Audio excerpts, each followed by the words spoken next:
Welcome to Hard Talk on the BBC World Service with me, Stephen Sacker. 9 months ago, Ethiopia's Nobel Peace Prize winning Prime Minister Abiy Ahmed thought he could put an end to growing tension with the government in the northern Tigray region by sending in the National Army and deposing leaders of the Tigray People's Liberation Front. That now looks like a catastrophic miscalculation. In the last few months, the Tigrayan rebels, who for decades dominated Ethiopia's national government, have won a string of battlefield victories. Their forces have taken back control of Tigray and pushed into the neighbouring Amhara and Afar regions too. Amid horrifying accounts of atrocities, ethnic cleansing and spreading man-made famine, this internal conflict now represents a major humanitarian catastrophe and an existential threat to the unity of Ethiopia. What is the end game for Tigray's rebels? My guest is the spokesperson for the Tigray People's Liberation Front, ጌታቸው, who joins me on the line from the Tigrayan regional capital, Mekelle, now. Welcome to Hard Talk. My pleasure. Let me ask you this. We see the terrible suffering that millions of people are experiencing in your region as a result of, 8-9 months of conflict. Why is it that your side, the Tigray People's Liberation Front, appears intent on intensifying the fighting rather than ending it? Well, it's exactly the same reason why we took up arms and tried to liberate our people from the suffering you've alluded to. In fact, we do not consider ourselves rebels. We are a legitimately elected government who was removed from the capital by Abiy and his partners in crime, the Amhara expansionist forces, and the Eritrean regime. So these people, these partners in crime, have brought all kinds of untold miseries on our people. And we did everything in our power to bring together all our efforts to liberate every square inch of Tigray territory from the invaders. Of course, this crisis, the humanitarian crisis you've been alluding to, of course, our people, millions of our people are suffering from this man-made crisis was systematically engineered and generated by the very people who invaded our territory, invaded our people. It's hugely important that we talk about the humanitarian crisis, and we'll do so in just a minute. But first, to talk about the military situation, I referred to intensification on your part, because in June, we know that Abiy Ahmed, the Prime Minister of Ethiopia, declared a ceasefire. The Ethiopian forces withdrew from the city you're in, Mekelle.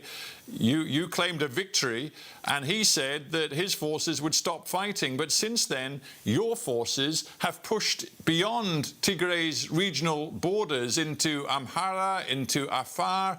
You are now taking the fight beyond your own borders.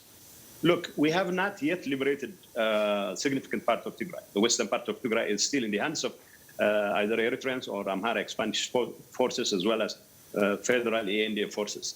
And the joke that Abiy did declare a unilateral ceasefire in the 20th of June is simply a joke, because it was only a decision made by Abiy once his strongest military units in Tigray were absolutely decimated by our forces. So we vowed then, and will continue to vow even now, that until such time that the very war apparatus, military apparatus that wrought havoc in Tigray ceases to operate, as long as there continues to be a threat to our people, safety and security of our people, will continue to take whatever action is necessary to make sure the guns are silenced. Because there continues to be a concerted effort on the part of Abiy and his partners, both Amhara expansionist forces as well as the Eritrean forces, to cow us into submission, to continue to perpetrate the kind of suffering the kind of heinous crimes that they have been committing against our people. How far are you prepared to go? Look, the world's media, hang on, the world's media saw just the other day that your forces seized Lalibela, the very famous site of ancient churches in Amhara region. We also see your forces in Afar region. There are tens and tens of thousands of newly displaced people because of the expansion of the territory controlled by your forces. How far are you prepared to go? There are two things here. We have to make sure the safety and security of our people is secure. And to do so, we have to make sure that Abiy and his forces will not be in a position to come back and haunt our people anymore. Abiy has continued to maintain a chokehold on our people.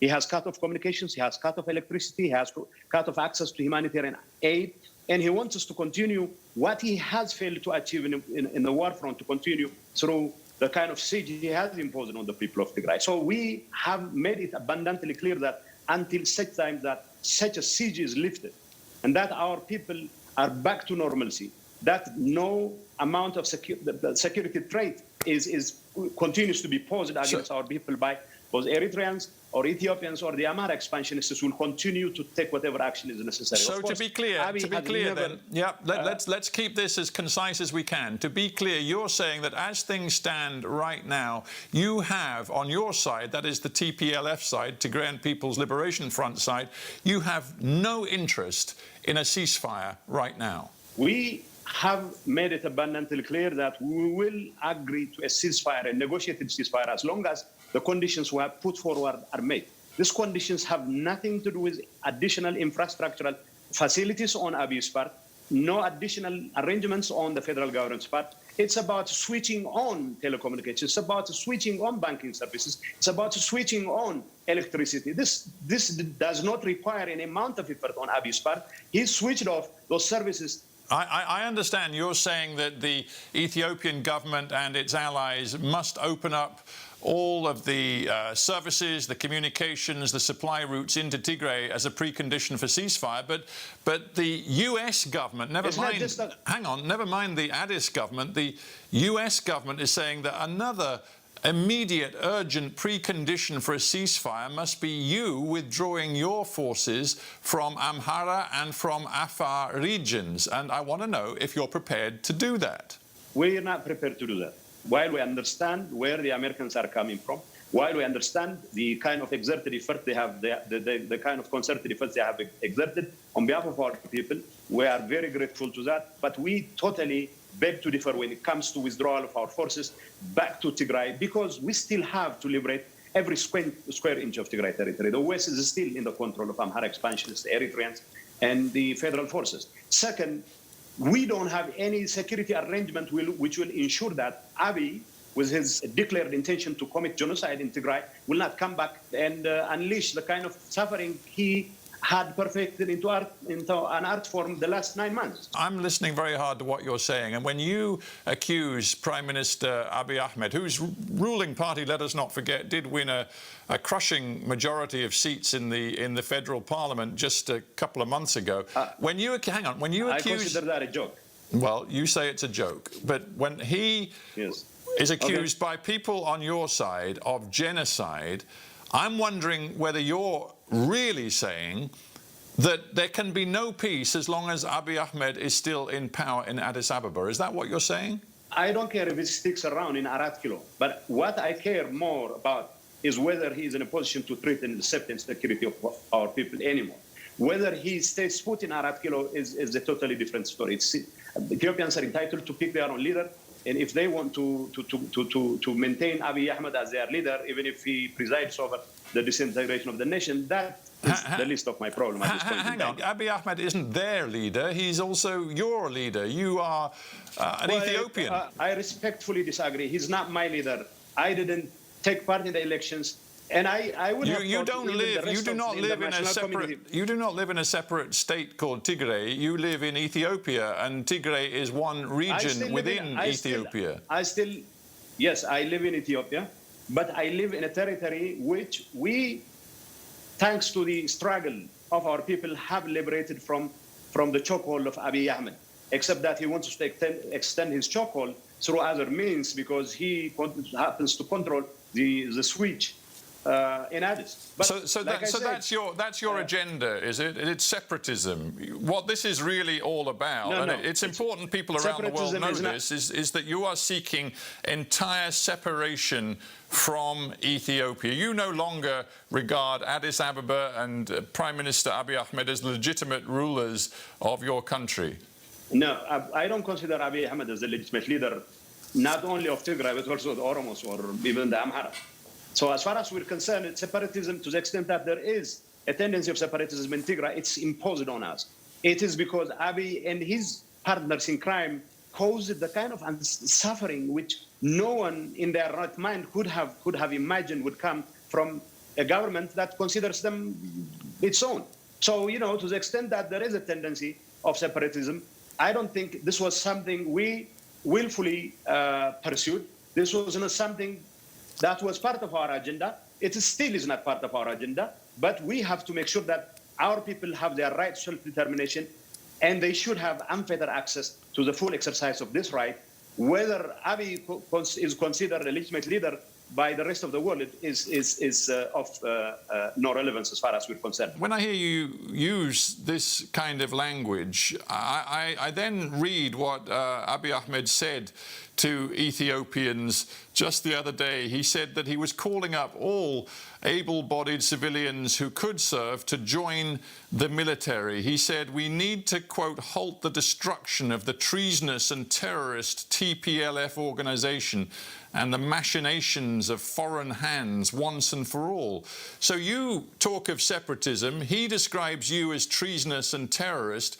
There is no reason to believe that this conflict is going to get anything but much worse. You should stand to be corrected. I didn't say we are for separatism. To the extent that there is a tendency of separatism, it is imposed upon us. And I'm particularly proud of the fact that our people are fighting to the nail to make sure that their self-determination rights are fully exercised, fully protected. Whether that will result in independence is an entirely different matter. As far as we're concerned, Abiy committed genocide in the people of Tigray. He didn't do it simply because he was forced into it. It was because there was a method to the madness that was visited upon Tigray. There was a method, a systematic nature of the campaign that he unleashed against the people of Tigray. His forces committed rape. His forces committed forced disappearances. His forces committed all kinds of heinous crimes. We'll get to the accusations of atrocities, egregious abuses of human rights. I'm not talking about accusations. We'll get to them because, frankly, you know that they apply to your side as well as Abiy's side in this conflict, and we'll talk about them in just a moment. But before we get there, let us just consider the hundreds and hundreds of thousands of people, civilians, who might listen to this conversation between you and me and might be in despair because they know that the tone you are taking, just as the tone taken in Addis Ababa, suggests this conflict is going to get worse. 400,000 people, according to the UN, are already facing man-made famine because of it. We see hundreds and hundreds of thousands of people already displaced because of this conflict, and you appear to be prepared to see those numbers get much worse. It would be unfair to accuse us of intensifying the conflict. The ball is in Abiy's court. It is for Abiy to agree to the very terms we have put forward, because it doesn't require, like I said earlier, it doesn't require an additional arrangement on his part. All he has to do is switch off the services, okay? Once he does that, we can sit together and negotiate on, conditions for a negotiated ceasefire.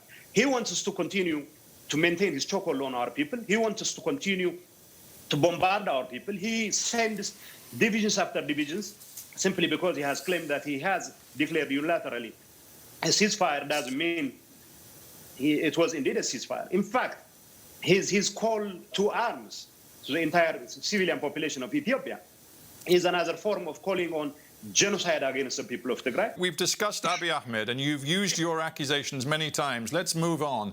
I want to know whether the humanitarian assistance desperately needed by hundreds of thousands of people who are facing famine is actually reaching them right now. The World Food Programme chief says that hundreds of trucks a day are needed to deliver urgent aid to those people. Are trucks getting through, yes or no? They're not getting through. I know of 178 trucks that have gotten through, but it is the tip of the iceberg compared to the kind of volume that is required to feed hundreds of thousands of people. Abiy Ahmed's forces are obstructing the traffic. They are coming up with all kinds of excuses. In fact, they are using conflict that is taking place in areas where there is no traffic whatsoever, and he is giving all kinds of excuses and pretexts to obstruct food convoys. And of course, I again reiterate that the ball is in Abiy's court, and it is for him to relent on his chokehold on Tigray, to allow even humanitarian agencies to have access to cash, right, for God's sakes. He has cut off banking services, and humanitarian organizations do not have access to cash. If we're talking about the humanitarian crisis, we then have to talk about the allegations of terrible, horrifying abuses and atrocities committed against civilian populations in Tigray and the surrounding regions. Now, I know that human rights groups, independent observers, have laid accusations at the door of the Ethiopian military forces, but they have also laid serious accusations at your door too. And today I'm interviewing you, not the authorities in Addis. So how do you respond, for example, to the latest reports that your forces in the TPLF bombarded displaced civilians just days ago in Galikoma town in Afar region, and according to reports, many dozens, possibly a couple of hundred civilians, including many scores of children, were killed in the TPLF attack? You know, we're against impunity of any sort, whether it comes from Abiy or from any force whatsoever. As far as this Galikoma incident is concerned, we have made it abundantly clear that we're open for investigation, independent investigation. But to put matters in perspective... Well, you must know. You're a senior advisor to the TPLF governing, yes, authority. You must know whether your military forces, the Tigrayan Defense Forces, did bombard civilians and cause multiple casualties. You know, the story that Galikoma was bombarded by our forces, an absolute lie. You know how I know? Because our forces were operating there. Our commando units neutralized an Afar special unit, and it's only the Afar special units, while retreating, who destroyed a government warehouse. But the claim that hundreds of children are killed is something we take seriously. But as far as we're concerned, it is not the work or the job of our military forces. Well, because our military people forces might wonder how real your investigation is going to be if you've already dismissed the accusations as lies. I'm calling for, in fact, we're working with UN representatives here to send a team to see for themselves what did happen there. See, you've had months. Well, hang on. Let's go through it. You've had months and months to investigate the very serious allegations backed by important work done by Reuters news agency and others into what exactly happened in a small settlement called Maikadra, which is a mixed community of Tigrayans and Amhara people.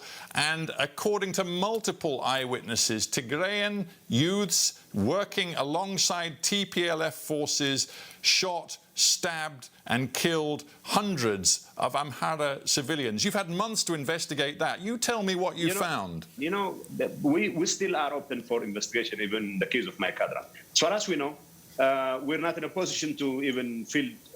Excuse me, you've had what is it? You've had eight months to investigate. What have you discovered in 8 months? You know, Stefan, I will give you a rudimentary idea of what was happening the last 6-7 months. We were struggling for our lives. We were training our people. We were cornered in many parts of Tigray.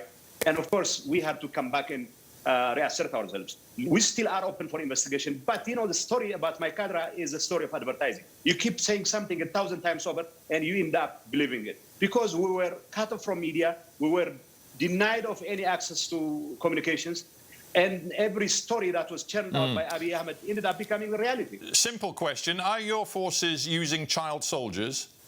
We're not using child soldiers because mature soldiers have never been short supply, but there are children who want to join the army because of the suffering that they have suffered, because their parents found themselves at the receiving end of Isaias's or Abiy's high-handed tactics. But we refuse because we have tons of people lining up to join our ranks. We don't have to use child soldiers. So the pictures that have been shown on Ethiopian TV of children captured during conflict with TPLF forces, they're all fake, are they?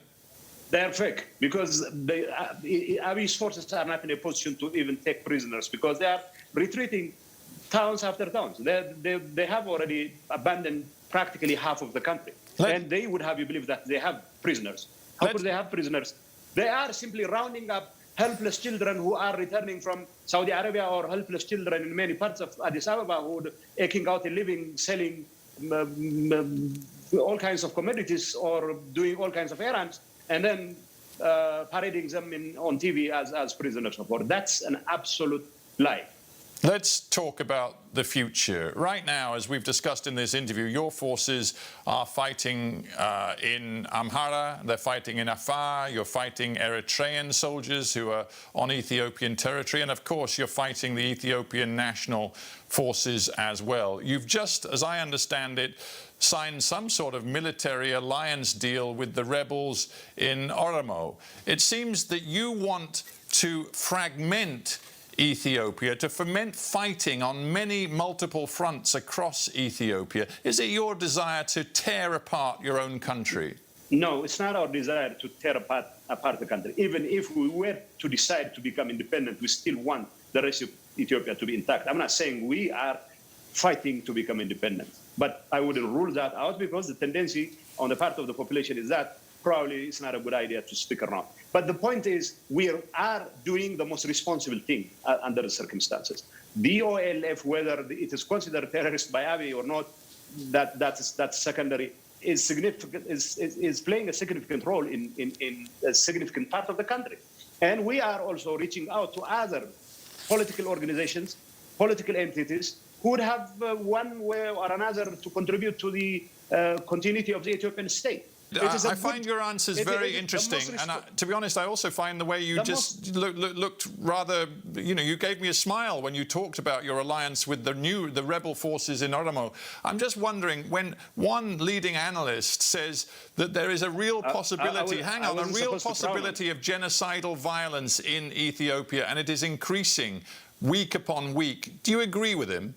We are clearly seeing signs of genocide being authored, being systematically pushed by the Prime Minister himself. He's been referring to the people of Tigray as weeds to be got rid of. This kinds of vitriolic propaganda is obviously creating tension. So of course, the writing is on the wall. So our arrangement with the OLF, for example, our arrangement with other political organizations is to make sure that there is some sort of responsible transitional arrangement which would somehow avoid the kind of calamities aimed Abiy's irresponsible behavior would likely lead to. Well, we have to keep watching and hoping that the worst can be avoided in your country. I thank you very much, ጌታቸው Reda, for joining me from Mekelle. Thank you very much indeed.